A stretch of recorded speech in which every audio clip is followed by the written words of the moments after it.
கல்லீரல் பாதிப்பு ஆரம்பத்தில் எந்த அறிகுறியும் இல்லாமல் இருக்கலாம். தீவிரமானால் உடல் இந்த 5 ஆபத்தான அறிகுறிகளை காட்டும். கல்லீரல் பாதிப்பு உடலின் நச்சுக்களை வடிகட்டுதல், செரிமானத்துக்கு உதவுதல் மற்றும் ஊட்டச்சத்துக்களை சேமித்தல் போன்ற முக்கிய செயல்பாடுகளை பாதிக்கிறது. 1. கண்கள் மற்றும் நகங்கள் அடர் மஞ்சளாக மாறும். இரத்தத்தில் பிலிருபின் அதிகரிப்பதால் மஞ்சள் காமாலை ஏற்படும். உடல் முழுவதும் கடுமையான அரிப்பு ஏற்படலாம். 2. போதுமான அளவு தண்ணீர் குடித்தாலும் சிறுநீர் அடர் மஞ்சள் மற்றும் பழுப்பு நிறத்தில் வெளியேறும். மலம் வெளிர் சாம்பல் நிறத்தில் மாறலாம். 3. அடி வயிற்றில் நீர் சேர்ந்து வயிறு பலூன் போல பெரிதாகும். கணுக்கால் மற்றும் பாதங்களில் கடுமையான வீக்கம் ஏற்படும். 4. கல்லீரல் சரியாக செயல்படாததால் இரத்தம் உறைதல் குறைந்து எளிதில் காயம் ஏற்படும். சிறு காயம் ஏற்பட்டாலும் இரத்தம் நிற்காமல் போகலாம்.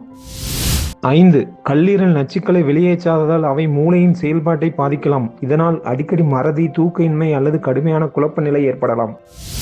மது பழக்கம் மற்றும் துரித உணவுகளை தவிர்ப்பதே கல்லீரல் ஆரோக்கியத்தின் அடிப்படை. உடலின் நீர்ச்சத்து குறையாமல் வைத்துக் கொள்ளுங்கள். இந்த அறிகுறிகளில் ஏதேனும் இருந்தால் அலட்சியப்படுத்தாமல் உடனடியாக மருத்துவரை அணுகுவது நல்லது.